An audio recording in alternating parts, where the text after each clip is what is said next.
खोल के सुन ले, शाम को 5 बजे 6 बजे अपनी शक्ल दिखा देना मुझको, ठीक 6 बजे मुझे अपनी शक्ल दिखा देना, क्योंकि बहुत अर्जेंट मीटिंग है आज। आज नई डेट भी आरएसएस सर ने दे दी है, ये मीटिंग बहुत छोटी सी होगी लेकिन आज ही करना है उसको, ठीक है।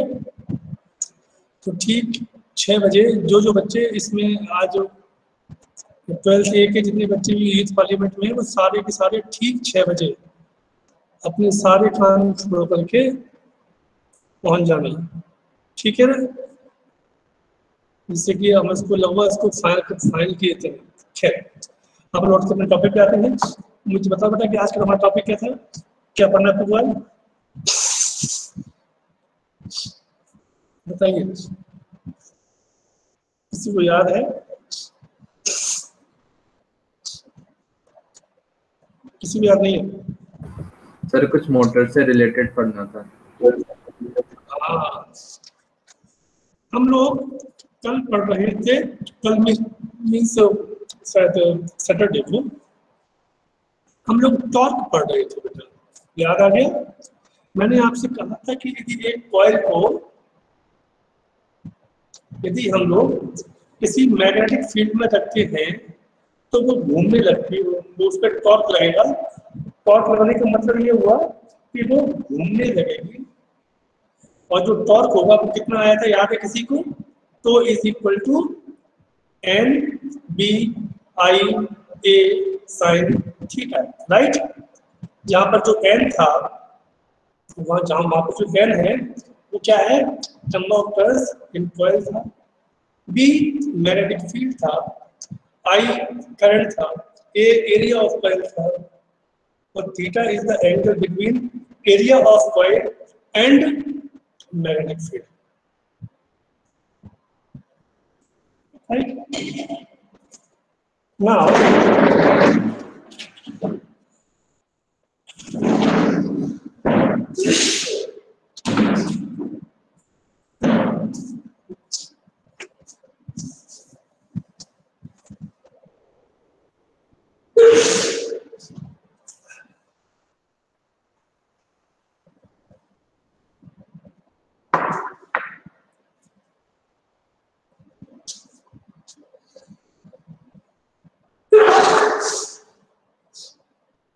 आज हमको एक इंटरेस्टिंग फैक्ट पढ़ना है। मान लो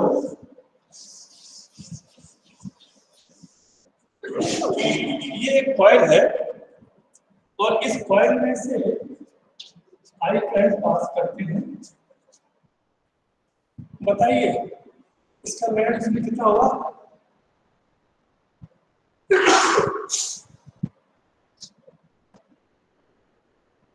पढ़ सकते हो ना? इसके अंदर जो मैग्नेटिक फील्ड होगा कितना होगा?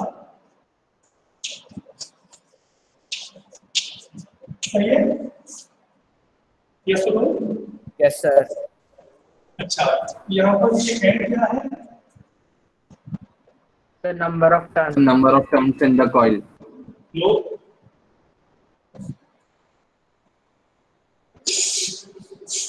फिर से बोलो। The number of turns in loop ABCD. In solenoid or whatever. Number of turns In loop unit length. हाँ, number of turns per unit length है। मैंने आपसे ये भी कहा था कि जब हम किसी कॉइल में से करंट पास करते हैं तो ये एक मैग्नेट की तरह काम करता है, राइट। यदि ये मैग्नेट है, यदि ये मैग्नेट है तो इसमें एक नॉर्थ पोल होना चाहिए और एक साउथ पोल होना चाहिए, राइट। तो नाउ द क्वेश्चन इज, कौन सा नॉर्थ पोल होगा और कौन सा साउथ पोल होगा? As you know, the field intensity of magnet is depend on three things: 1, 2, 3, right? It is fixed because it's a constant, and जो coil एक बार बना दी तो ये भी फिक्स है, So no change, no change. That means if you want to increase the intensity of field, so you have only one method, you can increase current. यानी कि current को आप बड़ा करके, करंट को अधिक करके भी आप चाहे तो इंटेंसिटी को बढ़ा सकते हैं। लेकिन द क्वेश्चन अगेन इज कि इसमें से कौन सा नॉर्थ पोल होगा और कौन सा साउथ पोल होगा, ये कैसे पता लगे? इसका एक तरीका होता है। आप क्या करेंगे कि मान लो जी कॉइल है, तो कॉइल को ऐसे देखो, ऐसे कि उसमें से करंट कैसे पास हो रहा है। यानी कि जो कॉइल बनी होगी वो ऐसी ऐसी कॉइल होगी, ऐसी ऐसी होगी, आगे की तरफ होगी। अब इसमें क्या होता है बेटा कि यदि वो कॉइल में करंट एंटी क्लॉकवाइज पास हो रहा है, ध्यान दो बेटा, यदि उस सॉलिनॉइड की कॉइल में जिधर से आप देख रहे हो तो करंट की दिशा एंटी क्लॉकवाइज है, तो उधर नॉर्थ पोल होगा। और यदि जिस तरफ से आप देख रहे हो और करंट की दिशा क्लॉकवाइज है, तो वो साउथ पोल होगा। यानी कि मैं यदि ऐसे कहूं कि यदि करंट की दिशा एंटी क्लॉकवाइज है, तो क्या होगा? North pole. बन गया, याद रखने का मेथड है। और यदि जहां से आप देख रहे थे यदि वो क्लॉकवाइज है, तो ये क्या बन जाएगा? यस। यानी कि फिर से समझ लो कि किसी भी, अच्छा कॉइल को देखोगे, कॉइल को, तो या तो वो क्लॉकवाइज होगा या वो एंटी क्लॉकवाइज होगा, थर्ड तो होता नहीं है। अच्छा, उसके दो एंड है, यदि इधर क्लॉकवाइज है इधर से वो एंटी क्लॉकवाइज हो जाएगा। यानी कि इधर का आपने कहा कि क्लॉकवाइज है तो साउथ हो गया, तो पीछे वाला क्या हो जाएगा? नॉर्थ पोल हो जाएगा। और याद सिंपल तरीका याद रखने का कि यदि direction of current anti clockwise है, तो एंटी क्लॉकवाइज का की स्पेलिंग ये होती है एंटी क्लॉकवाइज। मगर आप इसकी कैसे याद रखें? एंटी, एंटी, एन मतलब नॉर्थ पोल, ठीक है। इस प्रकार से भी आप इसको याद रख सकते हो। यानी कि अब यदि मालूम पड़ा कि ये करंट ये ऐसे जा रहा है, मतलब ये ऐसे है, तो ये साउथ हो गया, ये नॉर्थ हो गया। If you change the direction of current, so definitely polarity of the magnet will be changed. यही एक विशेषता होती है, ध्यान देना। ये it is the quality of electro, इन्हें हम कहते हैं इलेक्ट्रोमैग्नेट। जो सिंपल पैरामैग्नेट होती है उसकी ना तो हम मान लो आप एक मार्केट से एक मैग्नेट लेके आए, तो उसकी मैग्नेटिज्म फिक्स है, वो उतनी रहेगी या उससे कम होगी, धीमे धीमे बढ़ेगी नहीं। दूसरा, वो जो मैग्नेट आपके पास है उस मैग्नेट का जो नॉर्थ पोल है वो जिंदगी भर नॉर्थ ही रहेगा, कभी साउथ नहीं होगा। जो साउथ है वो कभी नॉर्थ नहीं होगा। मगर ये जो इलेक्ट्रोमैग्नेट्स होती है इनकी दो क्वालिटी होती है कि एक तो ये कि जब तक करंट पास करोगे तब तक मैग्नेट है, करंट बंद मैग्नेट खत्म, पहली बात। दूसरा, हम जितना करंट को बढ़ाते जाएंगे उतना उसकी मैग्नेटिक पावर बढ़ती चली जाएगी। यानी कि हम सिंपल मैग्नेट के कंपैरिजन में हम अपने इस मैग्नेट की इंटेंसिटी को बढ़ा सकते हैं। और सबसे इंटरेस्टिंग फैक्ट, हम चाहे तो इसकी पोलरिटी को चेंज कर सकते हैं। जो अभी नॉर्थ पोल था वो साउथ हो जाएगा, साउथ है वो नॉर्थ, कुछ नहीं करना अपने को, बस बैटरी के कनेक्शन पलट दो, तो अभी करंट ऐसे पास हो रहा था अब ऐसे हो जाएगा बस। तो यदि पहले नॉर्थ था तो साउथ हो जाएगा, साउथ है तो नॉर्थ हो जाएगा। तो ये याद रखने वाली बात है कि एक simple solenoid whenever we pass the current through the solenoid, so it will be behave like a magnet, and this is called electromagnet, and the intensity of that type of electromagnet is depend on the three things. B is equal to mu naught n I. Mu naught and n are the fixed, but I can increase or decrease by itself. Okay, in that condition, the B proportional to I, one thing. That means the intensity of magnetism is depend upon us. हम चाहें तो उसको बदल सकते हैं. And second thing, we can also change the polarity of magnet. जो अभी north pole है वो साउथ है, जो साउथ है वो नॉर्थ पोल कभी भी बन सकता है. Keep your mind. अब यहाँ पर आकर के हमें एक बात समझ में आ गई कि यदि आपके पास एक कॉइल है और वो कॉइल का अपना एरिया है, यदि उस कॉइल को आप किसी मैग्नेट में रखते हो आयुष, तो क्या होता है?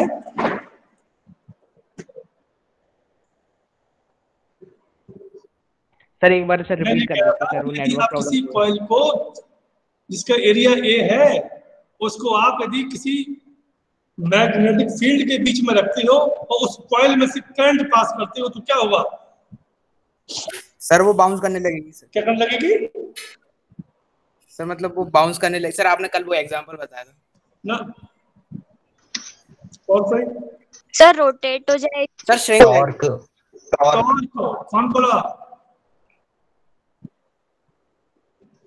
टॉर्क होगा बेटा, टॉर्क होगा बेटा, टॉर्क होगा बेटा, टॉर्क होगा. तो फिर से बोल रहा हूँ, तुम जो दिया जंप वाला वो तो उसका था कि वो आपस में चिपकेंगे. अब मैं बात कर रहा हूँ कि आपके पास ऑलरेडी एक मैग्नेटिक फील्ड है, उसमें आपने कॉइल को रख दिया और करंट पास किया, तो क्या होगा? उस कॉइल पर लगेगा टॉर्क. और टॉर्क कितना होगा? हम कल पढ़ चुके हैं, परसों. तो is equal to NBIA sin थीटा, राइट? और जैसे ही हमने ये कहा कि वो टॉर्क है, इसका मीनिंग क्या है समीर? when you say कि sir some torque is applicable in this system, so what is the meaning of this?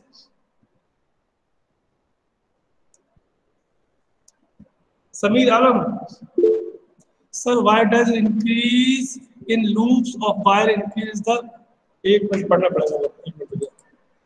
हाँ Sameer, why does increase in loops of wire increase the intensity of field? Okay, good. अच्छा question है, बराबर. Sameer, Mohammad, yes sir. कहाँ थे बेटा? कहीं बाहर चले गए थे क्या? नो सर, वॉल्यूम कम कर रहा था सर, टीवी का वॉल्यूम ज्यादा. अरे वॉल्यूम तो मत कम करे यार, वॉल्यूम बढ़ा ले. है वो गाने में अच्छा है वॉल्यूम कम करना, अपने यहाँ तो बड़ा होना चाहिए. ओके, बता भाई. यस सर, क्वेश्चन एक बार रिपीट कर दीजिए. हाँ, क्वेश्चन रिपीट कर दूं. मैंने ये कहा था कि यदि हम ये कहते हैं कि एक कॉइल है, उस कॉइल पर कोई यदि हम मैग्नेटिक फील्ड में रखते हैं तो उस पर टॉर्क लगता है.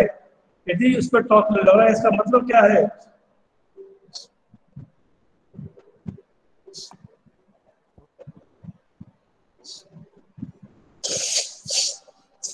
बोलो भाई. तो उस पे दो अपोजिट डायरेक्शन में फोर्स लग रहा है.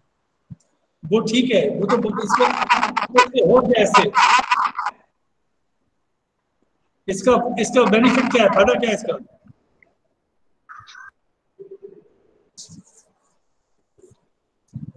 चलिए कोई बात नहीं. मोहम्मद कैफ,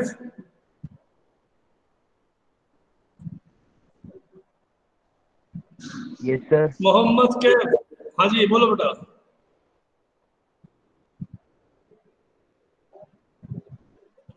क्या मतलब है इसका? और ये मत करना कि सर क्वेश्चन फिर से बता दो.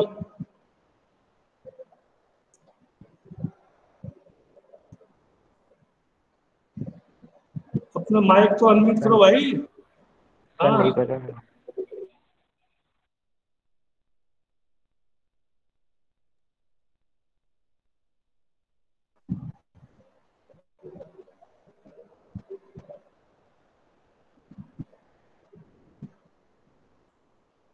मैंने क्या क्वेश्चन पूछा था मोहम्मद?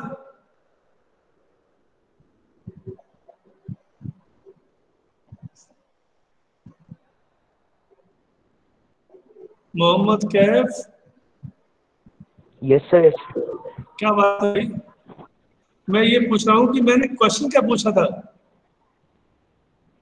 सर आपने पूछा था कि जो टॉर्क होती है। हाँ,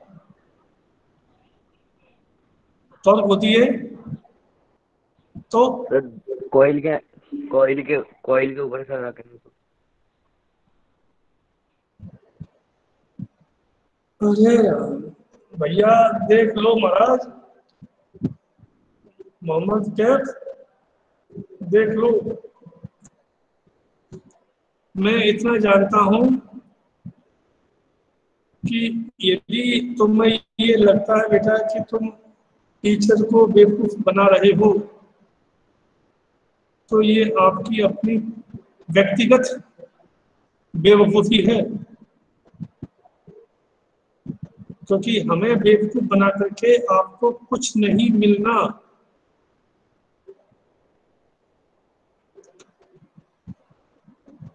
लास्ट में एग्जाम देने तुम ही जाओगे, हम नहीं जाएंगे। 11th में जो कृपा हो गई थी ईश्वर की, ये ध्यान दे लेना, वो कृपा अब दोबारा नहीं होगी। जो बच्चे पिछली बार जो फर्स्ट डे आए थे सुबह की क्लास, जो डाउट क्लास की जो बच्चे कुछ आए थे पूछने के लिए, उस दिन याद होगा मैंने एक उसने सबसे बात कही थी कि दुनिया यहाँ की वहाँ हो जाए, लेकिन ये तो हो सकता है कि किसी के एग्जाम ना हो, लेकिन 12th के एग्जाम ना हो ये असंभव है। तो ये होता है कि आप लोगों के एग्जाम होंगे, और यहाँ तक मेरा ख्याल है कि वो राइट टाइम पे ही होंगे, यानी कि मार्च के महीने में ही होंगे। तो ये गलतफहमी मत पालना कि हो सकता है कि वो लेट होंगे अप्रैल मई में। ये बात मैं सबसे कह रहा हूँ। तो जो बच्चे अभी ईश्वरी कृपा से पास होके आ रहे हैं 11th से 12th में, ये कृपा आगे चलेगी इसकी उम्मीद नहीं है। और दूसरी चीज, तुम्हारे फेल होने से किसी भी टीचर की सेहत पर कोई असर पड़ने वाला नहीं है। एक भी टीचर का जो आपको पढ़ाता है उसका 1 ग्राम भी खून कम नहीं होगा, उसका हीमोग्लोबिन भी कम नहीं होगा। तो यदि तुम लोग सोच रहे हो कि इस बार हमको अपने टीचर से बदला लेना है कि हम फेल हो जाएंगे, फिर देखो सारे टीचरों का जो है इनके खून कम हो जाएगा, तो वो तुम्हारी गलतफहमी है। हाँ, यदि आप पास हो जाते हो अच्छे नंबरों से तो हमारा हौसला जरूर बढ़ सकता है। तो इसलिए यदि आप कोई ऐसी हिमाकत कर रहे हैं तो वो आप ही तरह रखिए उसको। सबसे कह रहा हूँ ये बात, मैं कोई व्यक्तिगत किसी से नहीं कह रहा हूँ, सबके लिए है ये। क्योंकि हमें पता है कि इसमें ये संभव है कि कैमरा तो बंद है ही, माइक बंद है ही, आराम से सो जाओ। जब वो सर पूछेंगे, बस तो पूछते नहीं है, पूछेंगे तो फिर उठ के आना, हाँ सर फिर से बोलो सर क्वेश्चन क्या था सर, टाइम तो निकल ही जाएगा इसमें। देख लो भाई। हाँ, खैर मैं बता रहा था कि जब ऐसा होता है इसका मतलब ये है कि वो जब किसी बॉडी पर टॉर्क लगता है, इसका मतलब ये है कि वो बॉडी जो है अब रोटेशनल मोशन में आने वाली है, घूमेगी। जैसे फोर्स लगने पे बॉडी में मूवमेंट होता है, वैसे ही टॉर्क लगने पे बॉडी में रोटेशनल मोशन होता है। तो अब वो जो रोटेशन होगा वो किस प्रकार से होगा उसको हम पढ़ना है। इसके पहले जो श्रेष्ठ ने क्वेश्चन पूछा था, अच्छा क्वेश्चन है, उसका ये क्वेश्चन ये है कि why does increase in loops of fire increase the intensity of field. बच्चा मैंने आपको पढ़ाया है कि जो बी है ना, बी क्या है, म्यू नॉट एन आई है। जब नंबर ऑफ टर्न्स बढ़ेंगे, जो आपका मैंने एम्पियर सर्कल लॉ जो पढ़ाया था उसमें था कि line integral of magnetic field B is the mu naught times of the current which threading with coil। अब यहां पर ये ध्यान देना कि वो यदि एक टर्न है तो एक बार थ्रेडिंग हुई है, 2 टर्न है तो 2 बार हुई, 2i हो गया, 3 बार है तो 3i हो गया, 4 बार है तो 4i हो गया। यानी कि करंट एक ही होगा, 1i 2i 3i 4, यानी कि जितनी टाइट और जितने अधिक उसमें नंबर ऑफ टर्न्स आप उसमें डाल दोगे कॉइल में तो उसकी थ्रेडिंग बढ़ जाएगी, यानी इसका अमाउंट ऑफ करंट बढ़ जाएगा। और सबने अभी जस्ट पहले कहा है कि अमाउंट ऑफ करंट बढ़ने का मतलब होता है उस मैग्नेट की, उस सोलेनॉइड की इंटेंसिटी का बढ़ना। ओके श्रेयस, समझ में आया? Yes sir. ओके, नाउ यहाँ पर हम लोग एक नई चीज आज पढ़ने जा रहे हैं। अभी जो हमारी बात हुई उसमें एक बात समझ आ गई बेटा कि जितना ज्यादा करंट होगा उतना ज्यादा बी की वैल्यू होगी। कल हम पढ़ चुके हैं tau is equal to N B I A sine theta, तो आज हमने पढ़ा है कि बी जो है वो आई पे डिपेंड कर रहा है। कुल मिला करके अब ये बात समझ में आने लगी है कि यदि आई को बढ़ाएंगे तो टो बढ़ेगा, और टो को बढ़ाने का मतलब क्या होता है कि टॉर्क मतलब बढ़ना, यानी कि उस जो भी रोटेशनल मोशन है वो बढ़ जाएंगे। तो इसी से जुड़ा हुआ आज का हमारा क्वेश्चन है, उसका नाम है मूविंग कॉइल गैल्वेनोमीटर। सबसे पहले मैं आपको पढ़ाना चाहता हूं गैल्वेनोमीटर। एक होता है बेटा गैल्वेनोमीटर और एक होता है, शुरू करते हैं, पहले हम बात करते हैं गैल्वेनोमीटर के बारे में। गैल्वेनोमीटर जो होते हैं बच्चों ध्यान देना, ये एक इंस्ट्रूमेंट है। इसका काम क्या है? ये केवल 2 चीजें बताता है केवल। It is the instrument which shows the presence of current and direction of current. Galvanometer एक ऐसा इंस्ट्रूमेंट है जिससे हमें 2 चीजें मालूम पड़ती है कि इस सर्किट में से करंट पास हो रहा है या नहीं हो रहा, यानी इसमें करंट है या नहीं है। बोलो। सेकंड, इसका डायरेक्शन क्या है, क्योंकि यदि आपके पास कोई तार में से करंट पास हो रहा है तो यू कांट से कि ये इधर से आ रहा है कि इधर से आ रहा है, जब तक कि आपको ये पता ना हो कि बैटरी का पॉजिटिव कहाँ है नेगेटिव कहाँ है। मान लो यदि आपके पास बैटरी का पॉजिटिव नेगेटिव नहीं है और सिर्फ उसके पॉजिटिव नेगेटिव आपसे बहुत दूर है, तो आप ये याद रखना आप कभी नहीं बता पाएंगे कि करंट की दिशा कौन सी होगी। तो ये काम किससे होता है? ये होता है गैल्वेनोमीटर से। तो गैल्वेनोमीटर एक ऐसा इंस्ट्रूमेंट है जिसके 2 काम होते हैं, एक तो प्रेजेंस ऑफ सर्किट वो करंट यस और no, and second is direction of current. आप सभी लोग बच्चों जानते होंगे, आप सभी जानते होंगे बच्चों कि ये जो वो घरों में टेस्टर होता है, टेस्टर सब जानते हो ना, उसका काम क्या होता है?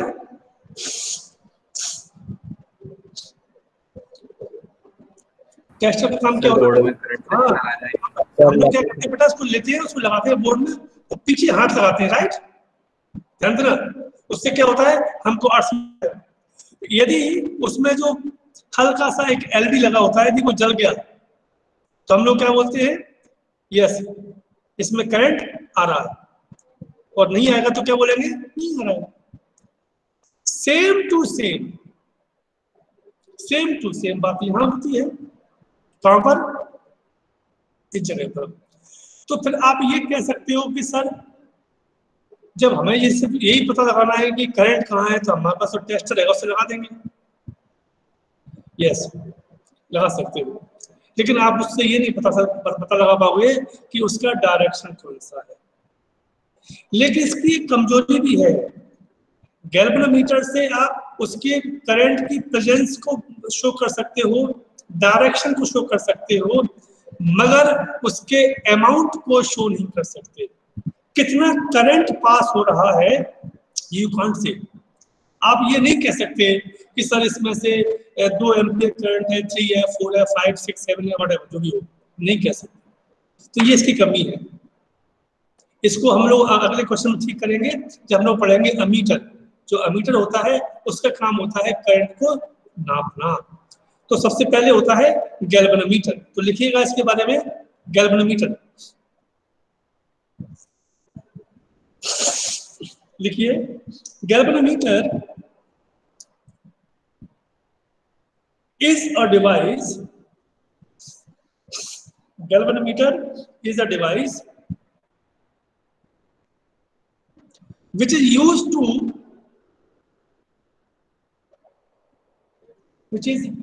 to show the presence of current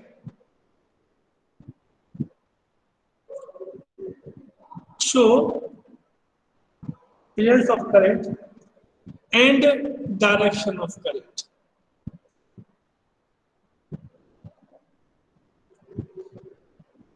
ठीक है,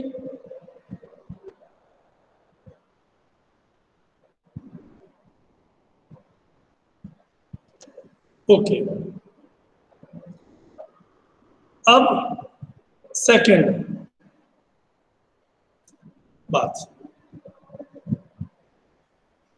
it is of two types. It is of two types.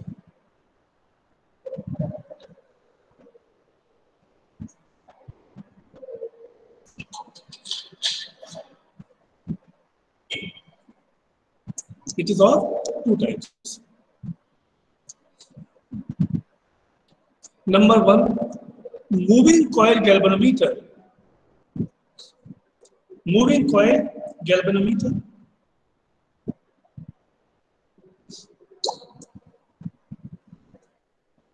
Moving coil galvanometer. And number two,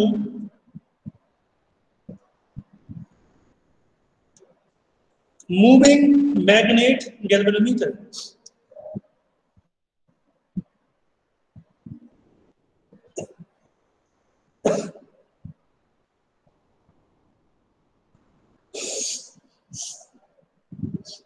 Moving coil galvanometer, a moving magnet galvanometer. बच्चों, मैंने अभी आपको बताया कि यदि हम मैग्नेट के बीच में एक कॉइल रखें, उसमें से करंट पास करें तो क्या हो जाएगा? कॉइल घूमने लगेगी। ओके, अब दिमाग में आइडिया आया,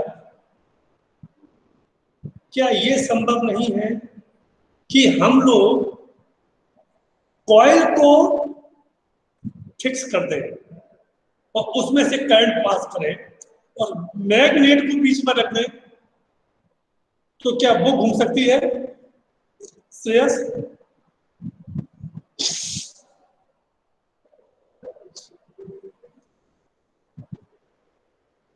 क्या वो घूम सकती है?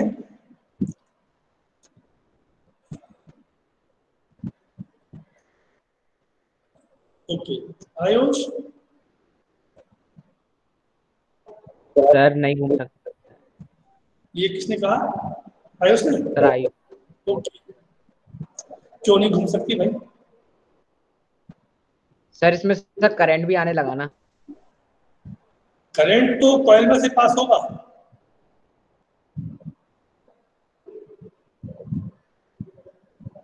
सर पता नहीं सर, ऐसे गैस किया था। नहीं बेटा, ध्यान देना, कॉइल भी घूमने लगेगी और मैग्नेट भी घूमेगी, क्योंकि फोर्स तो लग रहा है।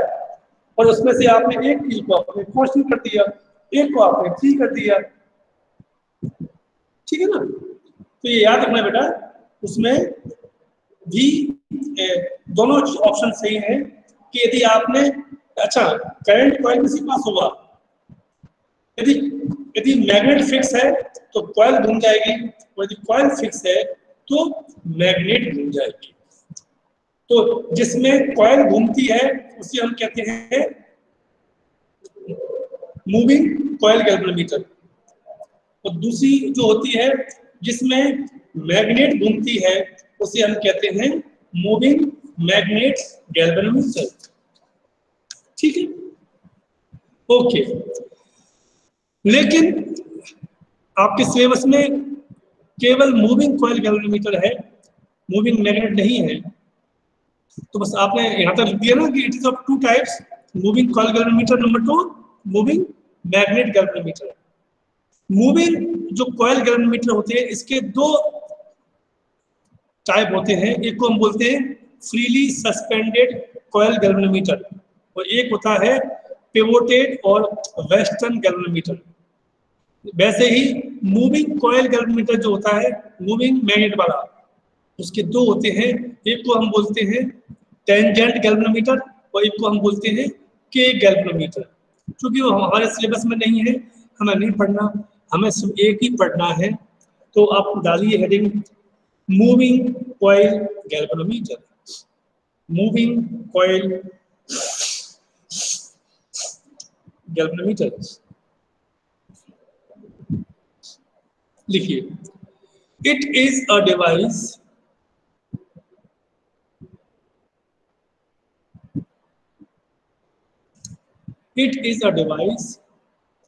used to detect small electric current flowing in the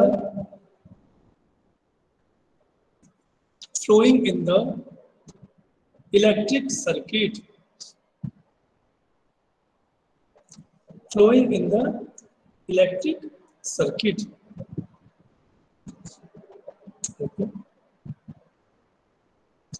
इसकी खास बात ये है बच्चों, ये इतना सेंसिटिव होता है, मैं आपको बता दूं जानकारी के लिए, कि यदि बैटरी किसी भी सर्किट में से 10⁻⁻8 एम्पियर, ध्यान रखो बेटा, 10⁻⁻8 एम्पियर, यानी कि 1 एम्पियर का यदि 10 करोड़वां हिस्सा भी करंट पास हो रहा है, ध्यान देना बेटा, 10 करोड़वां हिस्सा, उसे भी ये डिटेक्ट कर लेगा कि यस है। ये इसकी खास क्वालिटी होती है, वेरी सेंसिटिव, वेरी सेंसिटिव।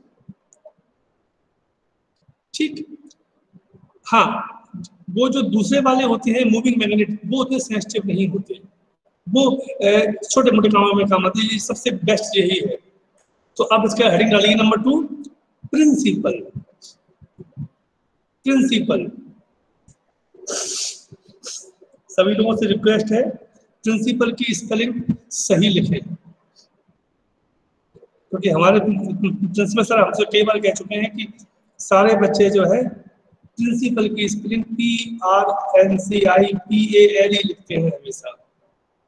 हालांकि उन्होंने काफी हद तक ठीक करवा दी है, तो वो PLE आएगा ना कि PAL। ओके, आज हम पढ़ेंगे कि इसका प्रिंसिपल क्या है, फिर हम पढ़ेंगे इसका कंस्ट्रक्शन, फिर हम इसका पढ़ेंगे डेरिवेशन। ओके, और मैं आपको बता दूं बेटा कि इस बार मैं ये कोशिश कर रहा हूँ कि हम लोग 2 ऑप्शन हमारे पास आ रहे हैं, एक तो ये कि ओ लेव्स का भी एक ऑप्शन आ गया है, तो अभी पहले मैं ओ लेव्स से आपको कुछ प्रैक्टिस करवाऊंगा, इसके बाद मैं आपको अपनी ही लैब से खुद डेमो दूंगा, मैंने यानी कि जो क्लास अभी मेरी यहाँ चल रही है वो लैब में चलेगी, ठीक है ना, तो वहां से हम शुरू करेंगे।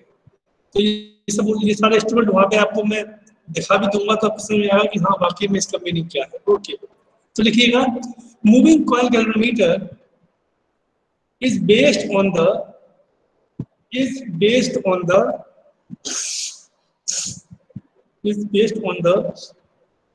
fact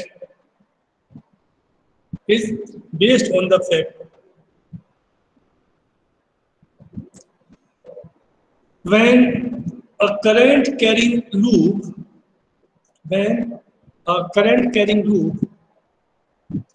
or coil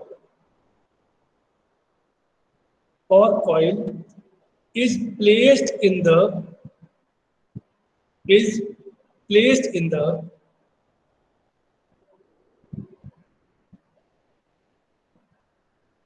uniform magnetic field, placed in the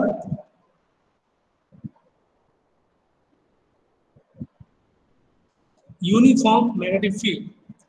It experiences a torque. Experiences a torque. Okay?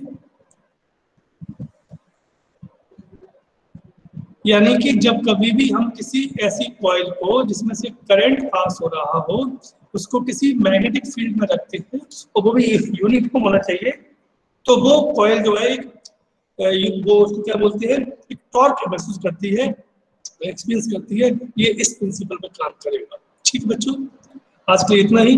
कल इसका कंस्ट्रक्शन और इसका डायरेक्शन मैं कल करवाऊंगा, थ्योरी को कल मीन्स परसों। ठीक है ना, शाम को 6 बजे मिलते हैं जो बच्चे यूथ पार्लियामेंट में है। साई राम।